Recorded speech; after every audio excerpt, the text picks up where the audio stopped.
सो आज के लेक्चर में कुछ क्वेश्चंस अभी हम और सॉल्व करेंगे। सो थोड़ा सा स्टैंडर्ड क्वेश्चन है, सोचने में अपने को समय लगेगा तो कोई दिक्कत वाली बात नहीं है, समझ के लगाते हैं। ये मेरे पास एक वेज हो गया है ना, ब्लॉक है, ब्लॉक बोल सकते हैं, और इसका मास जो है वो m है और ये एंगल थीटा है। इसके ऊपर एक ब्लॉक और रख दिया जिसका मास m है और इस पे इधर से मैंने एक फोर्स लगा दिया। So this is force F force लगा दिया। सो मुझे क्या करना है कि इस फोर्स F की वैल्यू निकालना है जिससे ब्लॉक इस वेज पर स्लाइड नहीं करे। तो इसका नाम रख देता हूँ wedge and this is your block. कहीं पर फ्रिक्शन नहीं है, हर जगह फ्रिक्शन 0 है। सो क्वेश्चन ये है कि find force F for which block does not slide on wedge। तो जो ब्लॉक है वो वेज पे स्लाइड नहीं करे। एकदम आसान सा है, बहुत इजीली हम इसको बता सकते हैं। सो अब देखिए, जब ये स्लाइड नहीं करेगा तो पूरा एक सिस्टम से चलेगा। तो मैं पहले मानूंगा सिस्टम क्या क्या है जो एक साथ चले, जिसका एक सिस्टम होगा। तो सिस्टम कौन सा हो गया, m plus m, block and wedge, ये पूरा मास है जो सिस्टम। अब इस पूरे सिस्टम पर बाहर से फोर्स कितना लग रहा है, F लिख रहा है। So F will be is equal to m plus m into a। क्यों लिख सकता हूँ मैं इसको, क्योंकि मेरा पूरा सिस्टम एक साथ चल रहा है। m इस पर स्लाइड नहीं करा, ये तो इन दोनों का एक ही एक्सेलेरेशन है। जब एक एक्सेलेरेशन है तो दोनों जो है ये वेज और ये ब्लॉक, ये दोनों एक ज्वाइंट मास की तरह काम करें, जिस पर हमने एक्सटर्नल फोर्स क्या लगा दिया, F लगा दिया है और उसका एक्सेलेरेशन A है। अब मेरे को F निकालना है। सो तभी निकाल सकता हूँ जब किसकी वैल्यू आ जाए मुझको, A की वैल्यू। सो अब जब A निकाल पाएंगे तभी हम इसको सॉल्व कर सकते हैं। सो इसको सॉल्व करने के लिए अब मैं सबसे पहले फ्री बॉडी डायग्राम बना लेता हूँ। हम इसे A जब तक नहीं बता पाएंगे तब तक ये कैलकुलेट करना थोड़ा मुश्किल है। सो इसका हम डायग्राम बना लेते हैं और हम दोनों तरफ से देख सकते हैं, ग्राउंड से भी और वेज से भी। तो फ्रॉम ग्राउंड फ्रेम से ऑब्जर्वर हमारा कहाँ पर है, ग्राउंड में है। तो कोई एक ग्राउंड वाला ऑब्जर्वर है, ये मैंने मान लिया कि आपका एक ही ऑब्जर्वर है and your observer is on the ground. तो ग्राउंड का ऑब्जर्वर हो गया। ये ऑब्जर्वर जब देखेगा तो केवल और केवल इस पर रियल फोर्सेस ही लगेंगे।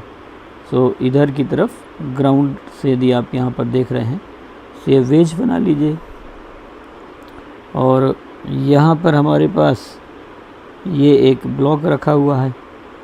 सो कौन कौन से फोर्स लगेंगे ये हम सब पहले पढ़ रखे हैं। एक तो लगेगा mg और एक लगेगा ये नॉर्मल, और इसका एक्सेलेरेशन कहाँ पर है, हॉरिजॉन्टल डायरेक्शन में। So acceleration is in this direction. जिस डायरेक्शन में एक्सेलेरेशन है उस डायरेक्शन में ही फोर्स बनाते हैं। तो ये दो मैंने लाइंस खींच लिया जिसके अलॉन्ग ही हम कंपोनेंट लेंगे।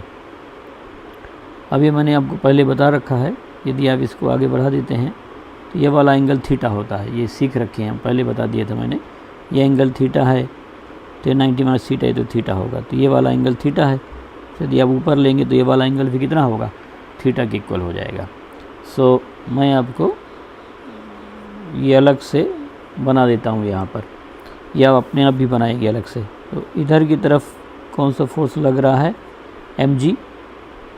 इस डायरेक्शन में लग रहा है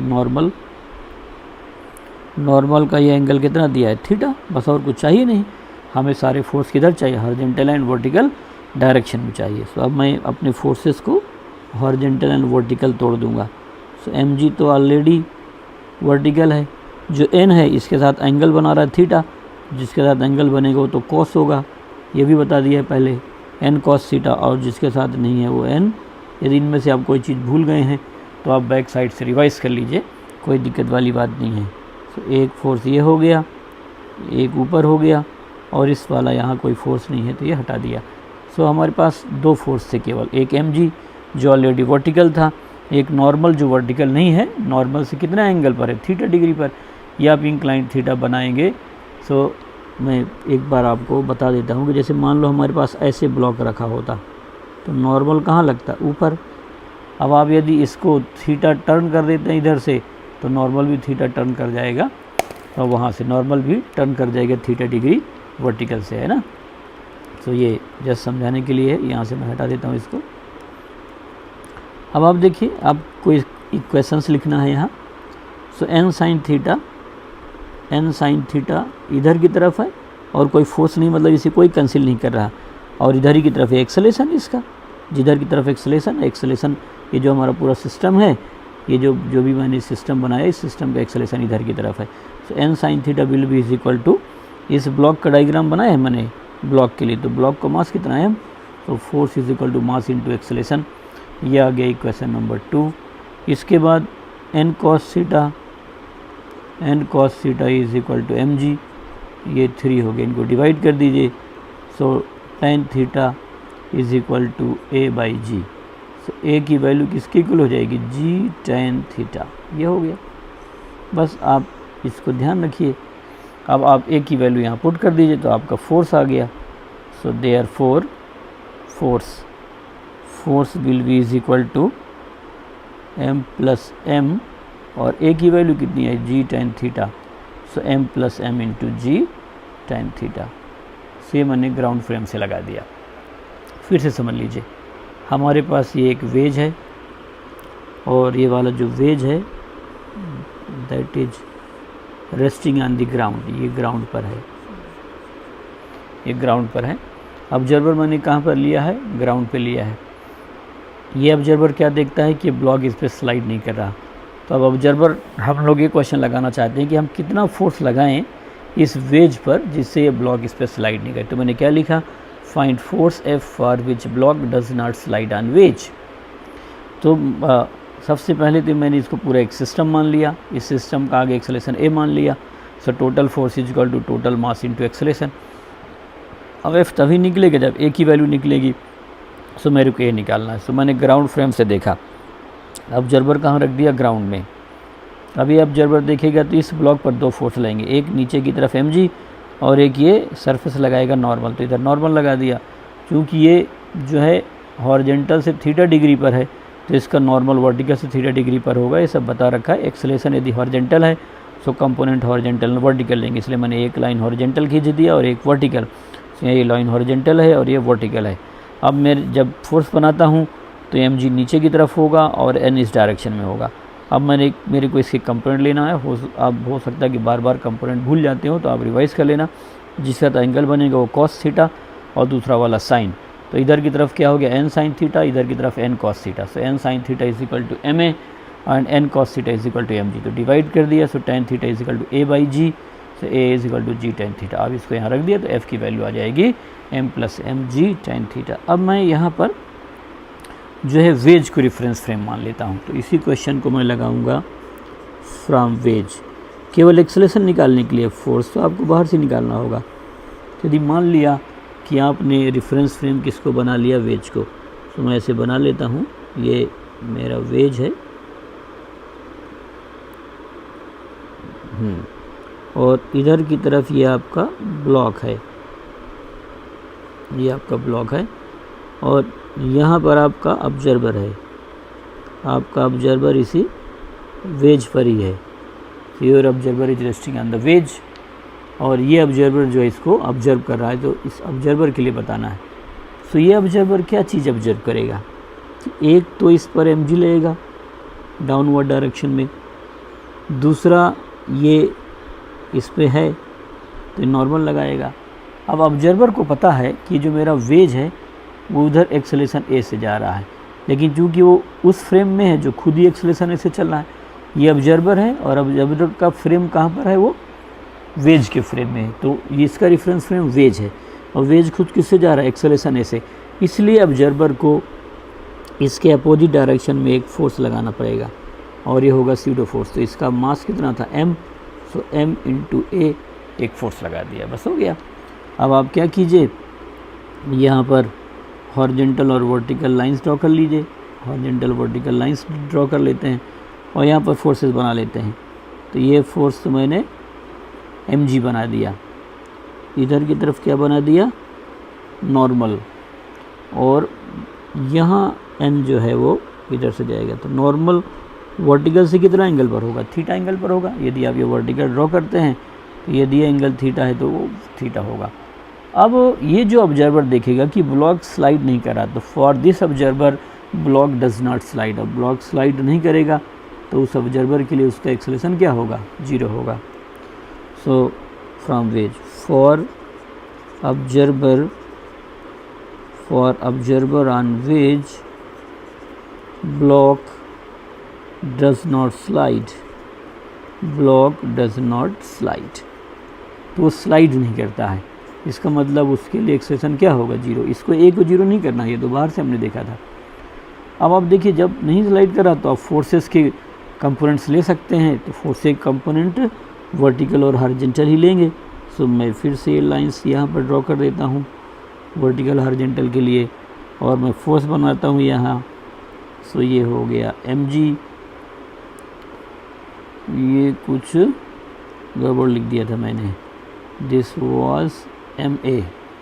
सो इधर की तरफ ये ma है, और इधर की तरफ जब कंपोनेंट लेंगे n का, तो जिसके साथ एंगल होता है वो n cos थीटा होगा, और ये वाला कौन सा होगा, n sin थीटा, ऐसे बता सकते हैं आप।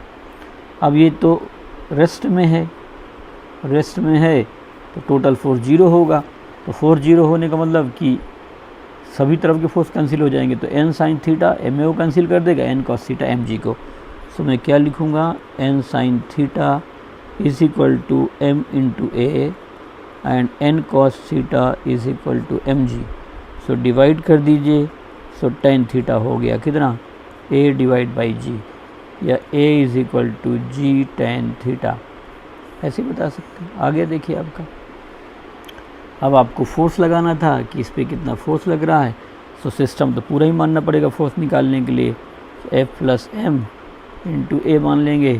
सो F is equal to m plus m, और ए की वैल्यू आ गई है कितनी, g tan थीटा। सो आप इस तरीके से इसको बता सकते हैं। सो ऐसे यदि क्वेश्चन कहीं दिए हों तो हमारे पास चॉइस होगी क्वेश्चन को सोचने के लिए कि आप ग्राउंड के रेफरेंस फ्रेम से सोच सकते हैं, और दूसरी आपके पास चॉइस होगी कि आप किसी दूसरे फ्रेम से सोच सकते हैं। तो हमारे पास 2 फ्रेम लिया, मैंने वेज के फ्रेम से भी क्वेश्चन लगा दिया और ग्राउंड के फ्रेम से भी लगा दिया, है ना। तो यदि आप वेज से देख रहे हैं तो ये नॉन इनर्शियल रेफरेंस फ्रेम है। तो यदि हम यहाँ से देख रहे हैं, so it is your non inertial reference frame. So non inertial reference frame से हमने लगा दिया। सो ऐसे आप सॉल्व करके इसको लगा सकते हैं ना। मैकेनिक्स मैथमेटिकल होगी थोड़ा हमारे लिए, क्योंकि 10th क्लास में हम इतनी मैथमेटिक्स पढ़ के आए नहीं होते हैं। सो ये बहुत धैर्य के साथ पढ़ने वाली बातें हैं। अब एक क्वेश्चन हम और देखते हैं। ये हमारे पास ये एक लिफ्ट है, और इस लिफ्ट में यहाँ पर एक इंक्लाइंड प्लेन है जिसका एंगल थीटा है, और इस इंक्लाइंड प्लेन पर ये एक ब्लॉक रखा हुआ रख देते हैं। तो रखेंगे, स्मूथ है तो स्लाइड करके नीचे आ जाएगा। ये जो लिफ्ट है वो a0 से ऊपर जा रही है। So find acceleration of block on the inclined plane. So inclined plane पर वो किस एक्सेलरेशन से जाएगा ये बताना है। तो देखिए मैं आपको यहाँ पर एक बार समझा देता हूँ। ये पहले करा दिया है मैंने अब क्लास में। इधर की तरफ आप इसको लेंगे, एक्सेलरेशन के लिए हमें टोटल फोर्स निकालना पड़ता है। सो टोटल फोर्स आराम से हम निकाल सकते हैं। तो जैसे हम यहाँ देखेंगे ये वर्टिकल आप बना लीजिए, तो इस वर्टिकल डायरेक्शन में तो mg लगेगा और ये इधर नॉर्मल लगेगा। इंक्लाइंड प्लेन में नॉर्मल, वर्टिकल से हमेशा थीटा पर होगा। सिर्फ ये दो फोर्स लग रहे हैं यदि आप इसको ग्राउंड से देख रहे हैं, और ग्राउंड से नहीं देखेंगे, लिफ्ट से देखेंगे, तो आपको जो है एक फोर्स और लगेगा। तो ये लिफ्ट ऊपर जा रही है और इस पर फोर्स तो केवल दो ही लग रहे हैं, और ये इधर की तरफ स्लाइड होकर के आ रहा है। तो इधर की तरफ जो फोर्स लगेगा वो केवल और केवल कौन सा लगेगा, mg लगेगा। नॉर्मल का n cos थीटा होगा और इधर की तरफ कौन सा होगा, n sin थीटा होगा। तो परपेंडिकुलर वर्टिकल डायरेक्शन में n cos थीटा और horizontal direction n sin theta. But अपने को वर्टिकल हॉरिजॉन्टल लेने की यहाँ पर नीड नहीं होनी चाहिए, है ना। यदि आप ग्राउंड से देखते हैं तो वर्टिकल है, तो इस बॉडी का एक्सेलेरेशन ऊपर की तरफ भी होगा और ये नीचे की तरफ भी जाएगा। लेकिन यदि मैं इसको इस फ्रेम से देखता हूँ, अंदर से जा कर के मैं इसको यहीं से ऑब्जर्व करना चालू कर दूँ, इसके अंदर ऑब्जर्वर को अंदर रख दूँ, तो मुझको एक सूडो फोर्स और लगाना होगा, और सूडो फोर्स कहाँ लगाना पड़ेगा, उसके अपोजिट डायरेक्शन में। सो मैं मान लेता हूँ ऑब्जर्वर इन लिफ्ट।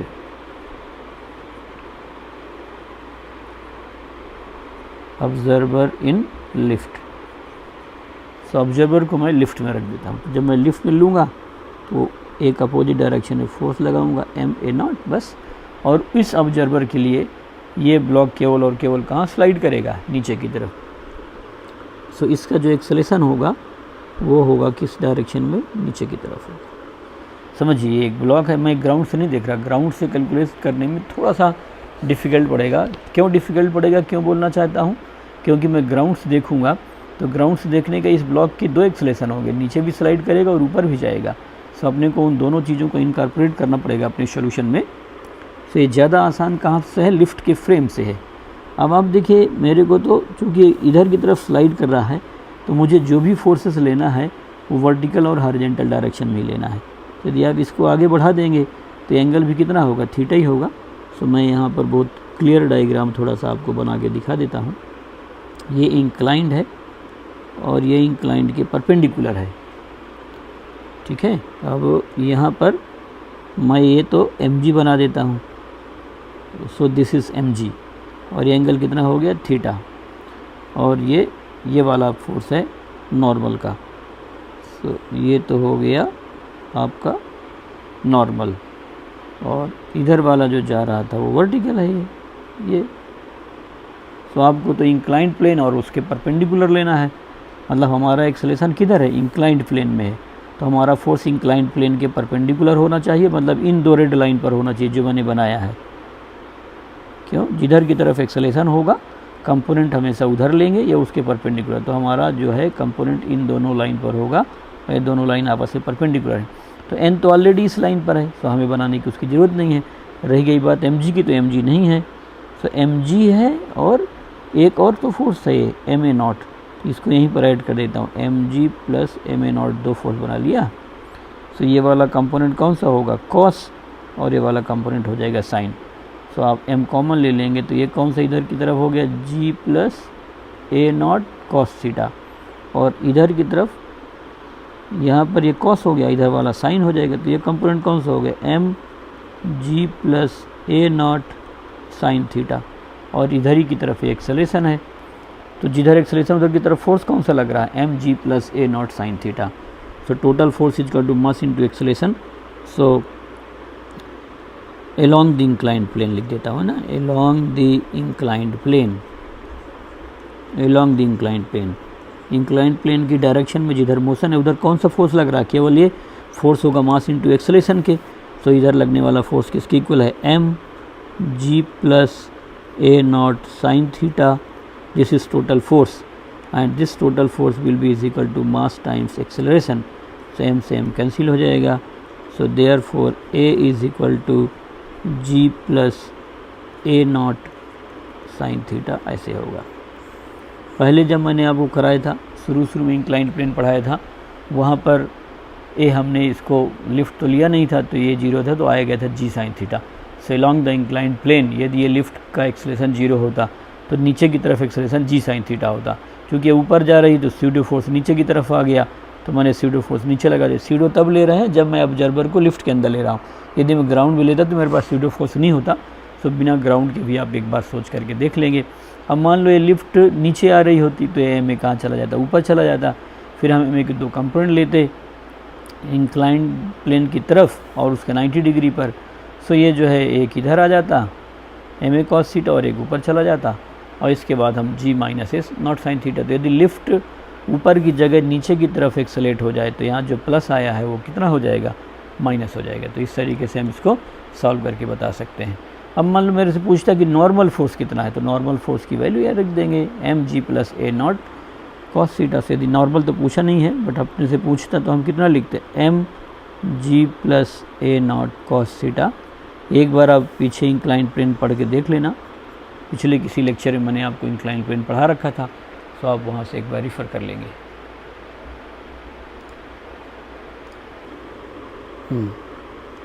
सो एक क्वेश्चन और लगा के देखते हैं। हमारे पास ये एक बड़ा सा ब्लॉक है, वेज इसको बोल सकते हैं, ये ग्राउंड पे है। इस पर मेरे को फोर्स F लगाना है, ये M है। यहाँ पुली है,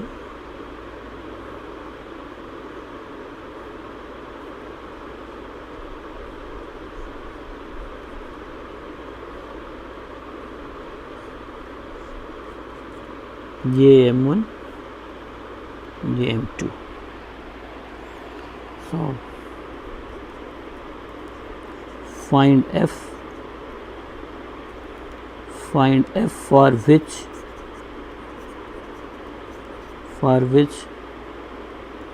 M1 and M2 does not move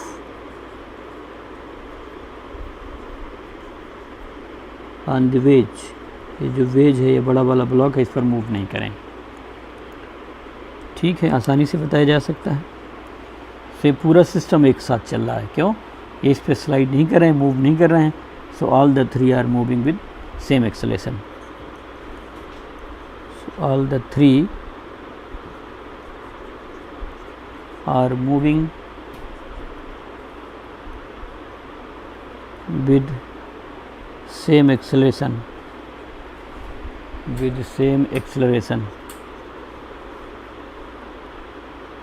all the three are moving with same acceleration। ठीक है।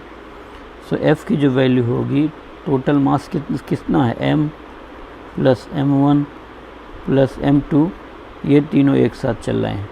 तो F की वैल्यू ये हो गई। अब मुझको A निकालना है। एक बार A निकल गया तो हम आसानी से बता सकते हैं। A निकालने के लिए आप ग्राउंड फ्रेम से भी दे सकते हैं और उसको ऊपर से भी आप ऑब्जर्व करके देख सकते हैं। सो यदि हम इन दोनों का फ्री बॉडी डायग्राम बनाते हैं, मान लो मैं M1 का बनाता हूँ। सो इधर की तरफ टेंशन T, इधर की तरफ M1G और इधर की तरफ नॉर्मल N1। मैं M2 का डायग्राम बना लेता हूँ।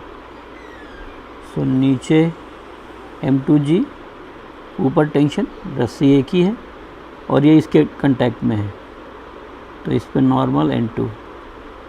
बस ये जो ब्लॉक है इसका एक्सेलेरेशन इधर है, ये जो ब्लॉक है इसका एक्सेलेरेशन इधर है। इस तरीके से बता सकते हैं आप। सो आप देखिए, ये T है और इधर इसका एक्सेलेरेशन हॉरिजॉन्टल डायरेक्शन में है, तो जिधर एक्सेलेरेशन नहीं है उधर के फोर्स बराबर होंगे। इसका एक्सेलेरेशन इधर की तरफ है और इधर ही T है, तो T किसके इक्वल हो गया, M1 इंटू A के बराबर होगा। तो फॉर ब्लॉक M1 ब्लॉक के लिए जब आप लिखेंगे तो उसको एक्सेलेरेट कौन कर रहा है, T, तो T is equal to M1A, ये सेकंड हो गया। For M2, for block M2 नीचे ऊपर नहीं जा रहा, सो ऊपर T और नीचे M2 है। सो जो T की वैल्यू होगी वो किसके इक्वल होगी, M2G के इक्वल होगी, ये 3 हो गया। अब आप इनको सॉल्व कर लीजिए।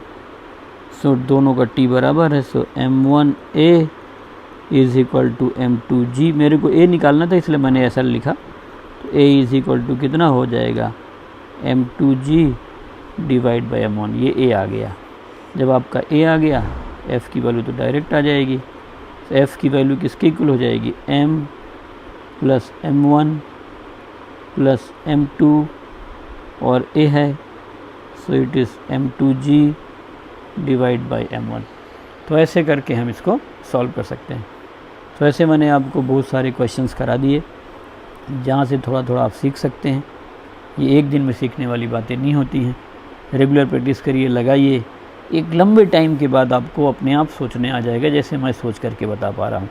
तो ये एक समय लगता है इसको सीखने में।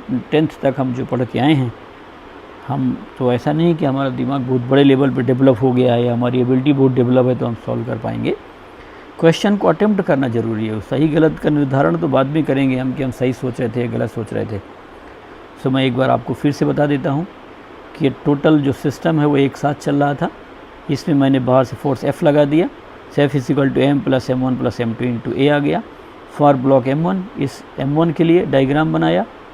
N1 is equal to mg नहीं लिखा, तो मैंने इसका 3 फोर्स लेंगे, एक टेंशन, नीचे mg, ऊपर नॉर्मल, तीनों लगा दिया। एक्सेलेरेशन ये इधर जा रहा है, पूरा का पूरा सिस्टम इधर की तरफ एक्सेलेरेशन ऐसे जा रहा है, जो हमें पता नहीं है, बताना है। और F वाले फोर्स की वैल्यू भी हमें बताना है। सो T इधर जा रहा है, तो T इज इक्वल टू ये M1 है और ये M2 है। So T is equal to M1 into A। क्यों? क्योंकि जिधर एक्सेलेरेशन उधर एक ही फोर्स लग रहा है, तो T is equal to M1 है। यहाँ पर यदि मैं लिखना चाहता तो लिखता N2 is equal to M2 into A, but मेरे को N2 तो निकालना नहीं था। बट यदि आप लगाना चाहें तो इसका एक्सेलेरेशन इधर जो लगने वाला कौन सा force, N2, N2 will be is equal to M2 into A। This is the normal force exerted by wedge on block 2। यदि हमसे पूछा जाता तो लगाते। अब इधर T ये नीचे ऊपर तो स्लाइड कर नहीं रहा, तो T किसके इक्वल होगा, M2G के। तो T मैंने लिख दिया किसके इक्वल, M2G के इक्वल लिख दिया। हम चाहें तो इसको नॉन ईयर से रेफरेंस फ्रेम से भी लगा सकते हैं। मैं अपने ऑब्जर्वर को वेज में रख करके भी लगा सकता हूँ। तो इधर A है तो इधर की तरफ एक्सेलेरेशन Ma लगा देंगे, स्यूडो फोर्स, इसको इधर की तरफ भी स्यूडो फोर्स लगा देंगे, और स्यूडो फोर्स लगा करके आप क्या कर सकते हैं, सॉल्व कर सकते हैं। तो आप एक बार स्यूडो फोर्स लगा के सॉल्व कर लेना, आसानी से हम इसे सॉल्व करके बता सकते हैं।